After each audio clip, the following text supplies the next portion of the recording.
নমস্কার বন্ধু। Malay Mukhopadhyay, confederation of state government employees.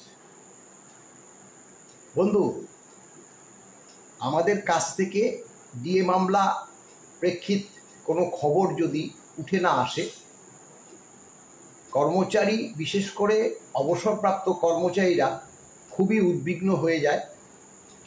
আমরা লক্ষ্য করেছি তারা ফোন করে জানতে চায় মলয়বাবু কী অবস্থায় আছে ডিএ।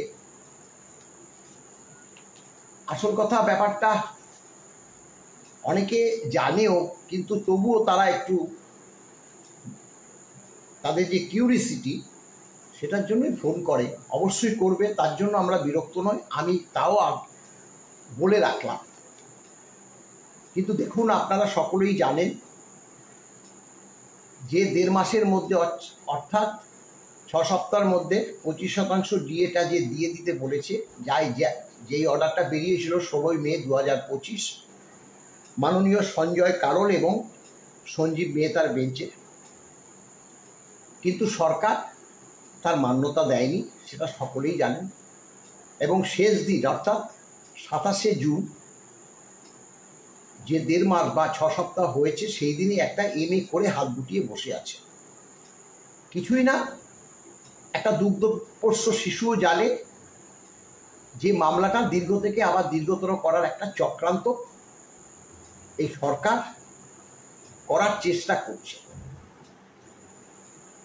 এখন ঘটনাটা হলো, আমরা তো স্বাভাবিক নিয়মে যদি সর্বোচ্চ আদালতের রায় না মানে, তাহলে আদালত যে অবমাননা করেছে তার মামলা আমরা করেছি। তার আগে যে চিফ সেক্রেটারি এবং ফিনান্স সেক্রেটারি, তাদের নামে বাই নেমে, অর্থাৎ চিফ সেক্রেটারি যদি অবসর যদি নিত তিনি, তাহলেও তার নামেই এই কন্টেম্প পিটিশনটা হতো। এখন সরকার যেহেতু চুপচাপ বসে আছে, আমরা সরকারের এই যে ঘটনাক্রম একদম সম্পূর্ণভাবে ইগনোর করছি। তারা করেছে, আমাদের কাজ আমরা করেছি। আপনারা জানেন আমরা কন্টেম্প পিটিশন, আবারও বলছি, করেছি এবং তাদের নোটিশও দিয়েছি চিফ সেক্রেটারি, ফিনান্স সেক্রেটারিকে।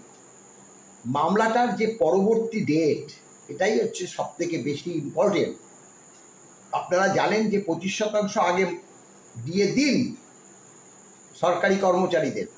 আপনাদের বক্তব্য আমি 4 আগস্ট 2025 একদম টপ অফ দ্য বোর্ডে রেখে মামলাটা শুনব, অর্থাৎ 1 নম্বর লিস্টে রেখে মামলাটা শুনবে।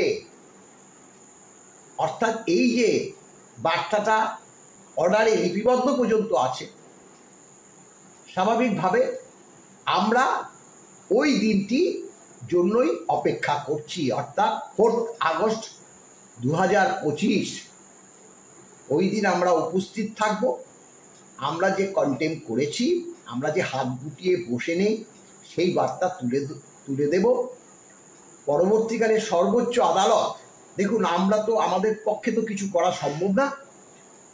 সর্বোচ্চ আদালত যা সিদ্ধান্ত নেবে সেটাই আমাদের মাথা পেতে দিতে হবে, কারণ আমরা সংবিধান মানি। দেশের সর্বোচ্চ আদালত তাদেরকে মান্যতা দিয়েছি। অতএব সর্বোচ্চ আদালত যা বলবে সেটাই আমরা মেনে নেব, অর্থাৎ কর্মচারী সমাজ মেনে নেবে।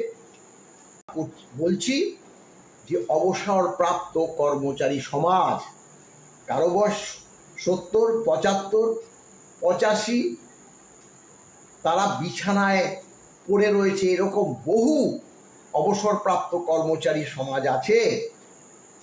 তারা নিজেরাও ফোন করতে পারছে না।